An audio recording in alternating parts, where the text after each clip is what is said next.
Fala galera, beleza? Penso, logo não desisto. Com vocês, professor Maurício Alves, mais uma vez, no Super Humanas, no comando da filosofia e da sociologia. E hoje a temática é extremamente rica, vamos falar sobre democracia. Já pararam para pensar que o tema da democracia é um dos temas mais discutidos na atualidade? Porque a democracia, gente, faz parte da nossa vida.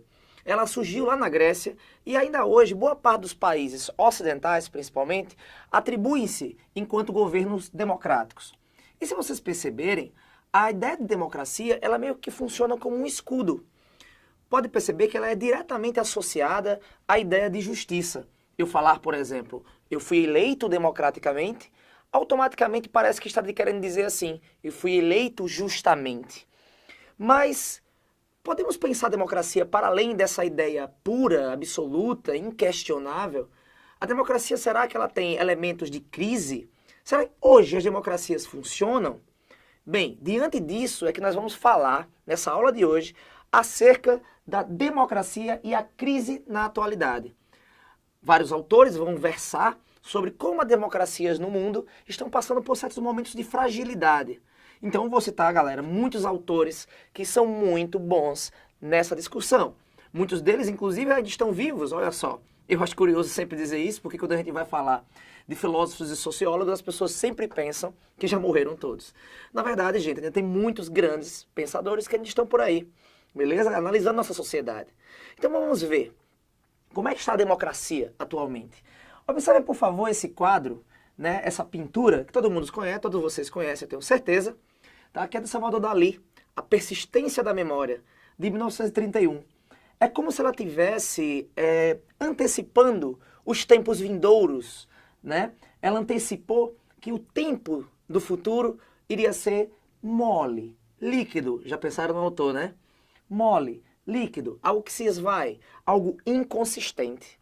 Pois é, a palavra inconsistência é uma característica, é uma palavra cuja significado faz parte da característica de nossas sociedades atuais.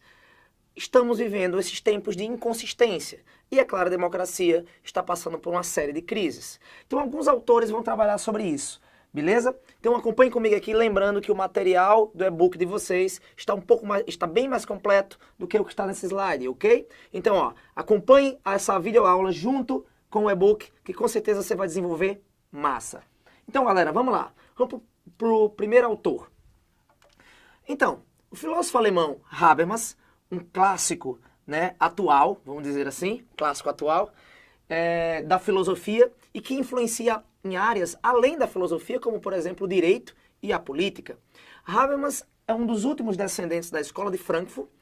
Escola de Frankfurt, só para lembrar os senhores e as senhoras, que falava sobre a teoria crítica. Eles procuravam criticar justamente os movimentos políticos, econômicos, sociais e ideológicos do século XX. E Habermas do XXI também.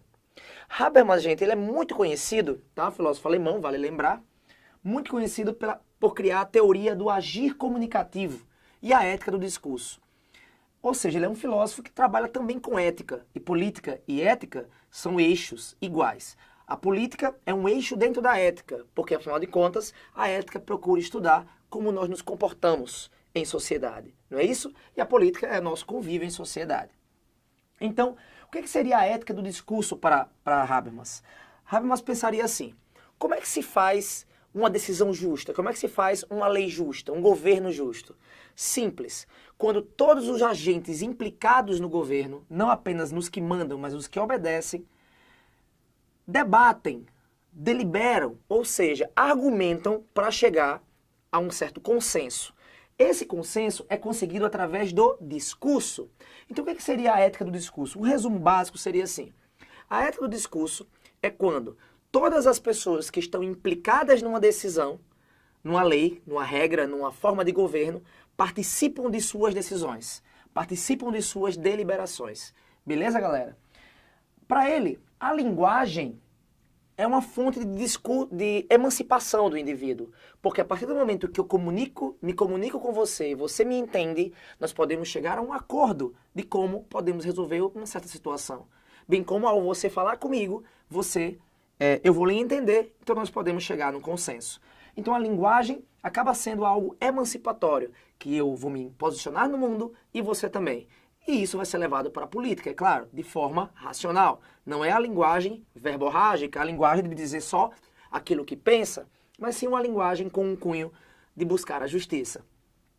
Habermas é criador da ideia, um dos criadores, na verdade, da ideia da democracia deliberativa. E o que seria essa democracia deliberativa?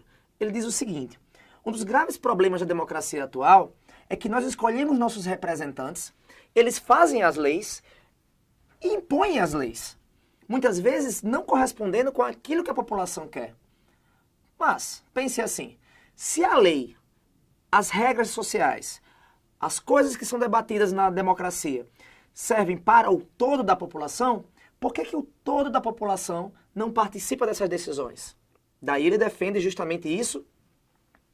Na sua democracia deliberativa, ele vai dizer que todas as pessoas implicadas nesse jogo político devem participar da decisão. Não importa a classe, não importa o tipo de pessoa. Sendo assim, se um governo, por exemplo, nosso Senado, por exemplo, imagine que ele vai criar um projeto de lei ou uma série de leis que vai intervir categoricamente na vida de pessoas que trabalham no campo. Então, na visão de Habermas, essa discussão não deve ficar apenas para os especialistas, agrônomos, tecnólogos da parte ruralista, ou fazendeiros, ou meramente os senadores ou deputados. As decisões devem ser tomadas, na verdade, através de um discurso, de um debate amplo e racional, feito por todas as camadas de interesses. Então, sendo assim, tanto os ruralistas, quanto os camponeses, quanto as pessoas todas elas que estão implicadas devem participar do debate. Então, só assim, essa lei, essa regra, essa política vai ser justa. Daí, ele vai chamar de two-track. O que seria esse two-track? Seria o seguinte, galera, que alguns discursos, por exemplo, você poderia pensar, algumas leis, elas são muito complicadas de uma pessoa, por exemplo, que não tenha o estudo formal de aprender. Então, como é que um camponês, numa fazendazinha, sem qualquer conhecimento formal, ele vai entender leis criadas com uma linguagem específica, uma linguagem, como posso dizer, mais culta, mais científica. Então, ele defende essa ideia de two-track, que seria o seguinte: o discurso científico formal deve ser esmiuçado, facilitado para que as pessoas simples compreendam. Ao mesmo tempo, o discurso das pessoas simples deve ser, vamos dizer, formalizado para ser aplicado na lei. Tudo isso através de um consenso, ou seja, vai o formal, recebe o informal e faz uma linguagem única que todos possam compreender. Certo, gente? Por isso que para Habermas, uma democracia justa é quando ele tem a participação de toda a sociedade, lembrando, de forma comunicativa, de forma racional, através da linguagem, certo? Tanto a linguagem, as pessoas especializadas, quanto as pessoas comuns. Ou seja, as leis não devem ser criadas de cima para baixo, mas sim numa espécie de círculo, em que todos eles participem. Uma espécie de tábua redonda do Rei Arthur, não é isso?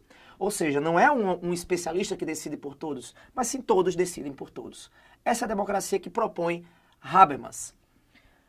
Daí ele percebe da seguinte maneira: a política, então, passa a ser algo normativo, ou seja, afirmando as normas sociais. Mas lembrando, essas normas sociais só são aplicáveis a partir do momento em que a legitimidade dessas decisões políticas derivam das deliberações da maioria. Ou seja, de todas as pessoas implicadas. O que a maioria decide passa a ser colocado. Mas aí você pensa, professor, então vamos dizer que estivéssemos no meio da Segunda Guerra Mundial e eu quisesse justificar o massacre dos judeus afirmando o seguinte: bom, mas foi a maioria, supondo que fosse, foi a maioria que decidiu, votando o extermínio dos judeus. Então estaria dentro dessa justiça de Habermas? Mas você esqueceu de um grupo que estava implicado e não participou das decisões, os próprios judeus. Claro que os judeus, ao decidirem se eles mereciam ser exterminados, provavelmente não iria ter consenso, não é isso? Então, automaticamente, não iria ter justiça, certo? Então, é importante vocês perceberem isso. Para Habermas, então, a mídia, ela funciona como algo positivo para a democracia. Habermas, vale lembrar, ele é um entusiasta da globalização, ok? ele vai perceber que a globalização é um fenômeno que permite que todas as pessoas tenham conhecimentos tanto especializados quanto comuns, através da internet, por exemplo. Na internet você pode acessar bibliotecas, bem como ver jornais locais, você pode ter ideias de mais variados níveis e tipos. Então permite que os vários indivíduos possam, de fato, compreender a sua vida social. Para Habermas, então, a mídia tem papel essencial. Uma mídia, vale lembrar, que seja imparcial. Não uma mídia, claro, que defenda interesses.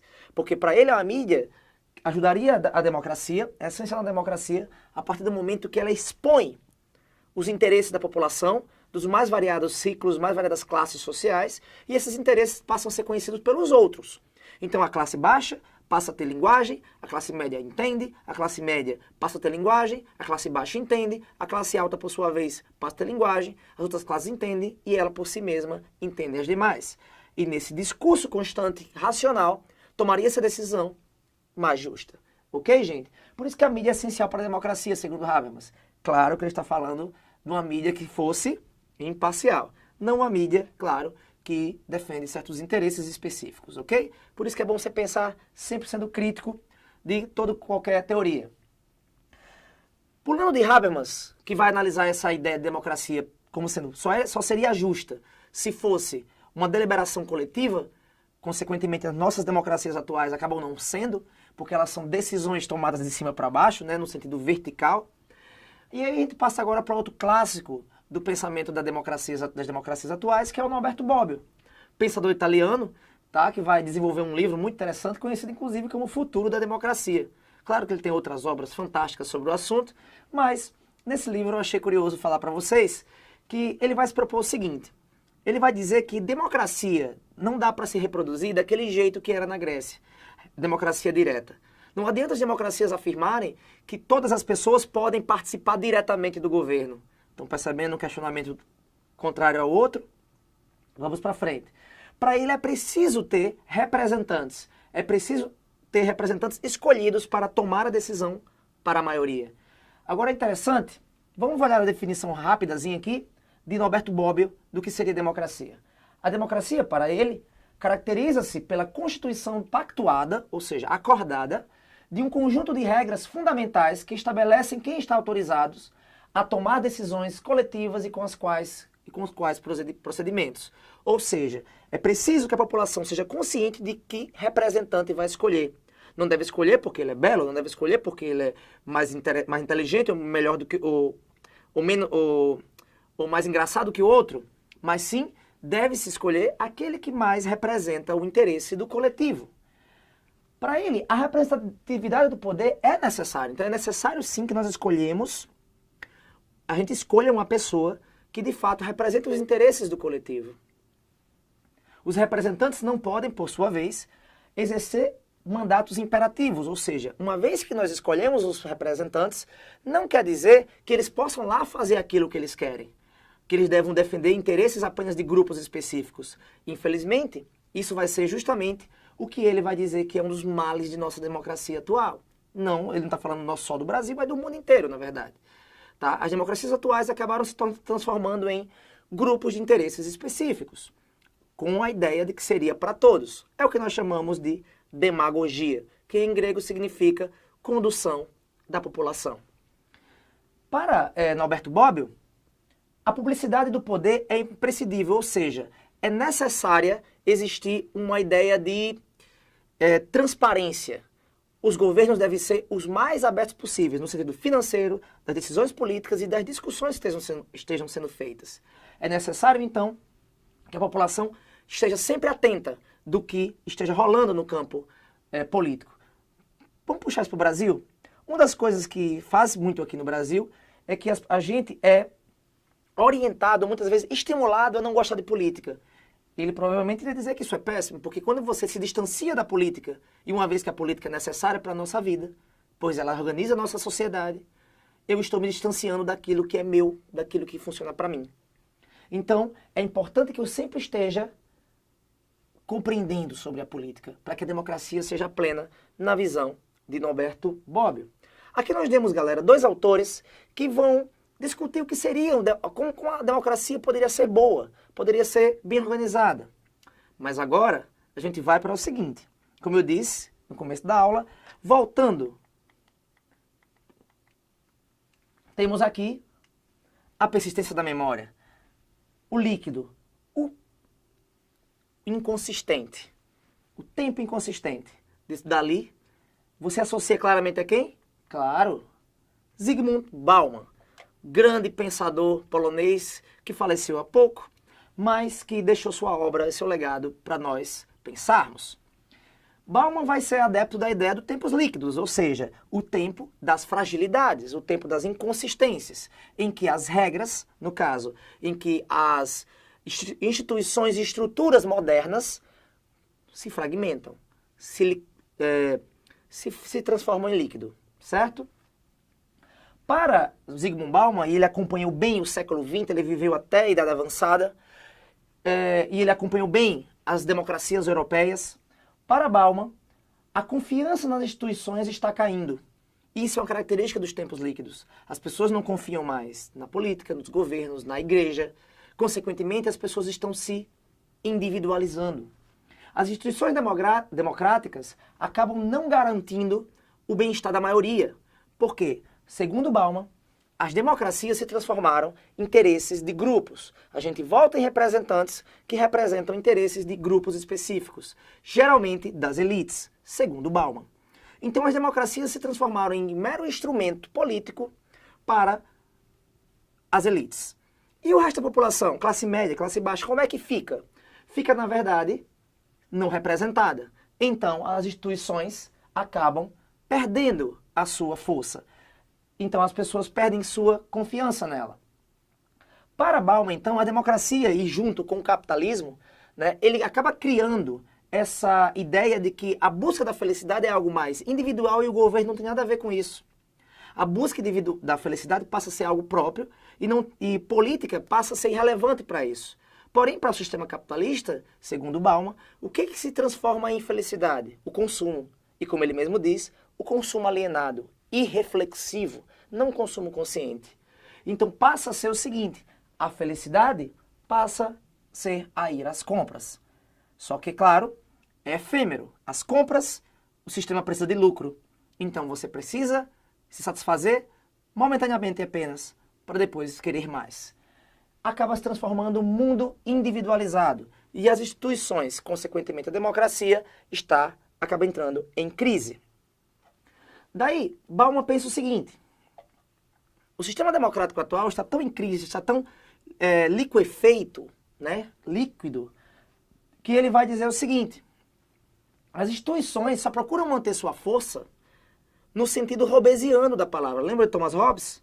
Sim, Thomas Hobbes, galera, não esqueça, né, com certeza, bastante importante, Thomas Hobbes vai dizer que as instituições sociais, a força das instituições se mantém através do medo, porque a população individual se mataria, então é preciso uma instituição forte para manter o povo seguro. Daí Bauman vai falar, em sua obra Medo Líquido, para ele tudo é líquido, ele tem uma vasta obra e a liquidez é o ponto central do pensamento dele, essa ideia da fragilidade, do efêmero das instituições e do próprio ser humano. No Medo Líquido ele vai afirmar que as instituições democráticas só mantêm o poder, tentam manter a confiança dos seus cidadãos através do medo. O medo do terrorismo, o medo das doenças, o medo, enfim, que ronda a nossa porta. Então eu vou votar em certo candidato porque eu estou com medo de tal pessoa. Isso explica, segundo Bauman, a eleição de muitos políticos ao redor do mundo que, por exemplo, se elegem através do medo da população. A população está com medo do terrorismo, então vota em tal candidato que promete mais segurança. A população está com medo da economia fragilizada, então vota em candidato que resolve problemas da economia, promete pelo menos, resolver problemas da economia de forma mais simples. Para Bauman, a própria democracia enquanto instituição, ela se liquefez, certo? Ela se liquefez. E a democracia acaba atualmente só estimulando a competitividade individual, certo? Ou seja, a democracia como instituição, na visão de Bauman, está em crise muito forte. A última obra de Bauman, que ele escreveu pouco antes de morrer, é um livro chamado Retrotopia. E a ideia de retrotopia, bem, não é criação dele, ele mesmo explica isso no livro, mas a ideia de retrotopia, galera, é mais ou menos assim. Como as pessoas estão numa situação de crise das instituições, como as pessoas não estão confiando mais na democracia, as pessoas tendem a olhar para o passado, geralmente romantizado, geralmente seguro, geralmente que não viveu, e querer esse passado de volta.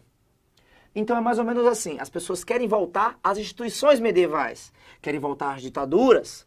Por quê? Porque afinal de contas, lá era seguro, lá eu tinha certeza do emprego, lá eu tinha certeza de que minha vida teria isso. Por que retroutopia? Porque a ideia de utopia é a ideia do idealizar o futuro. Só que como o futuro é incerto, as democracias, as instituições estão fracas, eu idealizo o passado, retrotópico. Eu olho para o passado, que geralmente eu não vivi, e eu digo, lá as instituições funcionaram, então o que eu quero é isso. E, claro, não democrático. Então, a democracia está sendo questionada pelas pessoas. Galera, e para finalizar nossa aulinha, lembrando que nos e-books, tá, tem tudo isso aqui muito mais detalhado para vocês, beleza? Para terminar nossa aula, um filósofo atual, muito legal, gente boa, que é o Slavoj Žižek. Tem esse Zzinho assim estranho mesmo, mas beleza?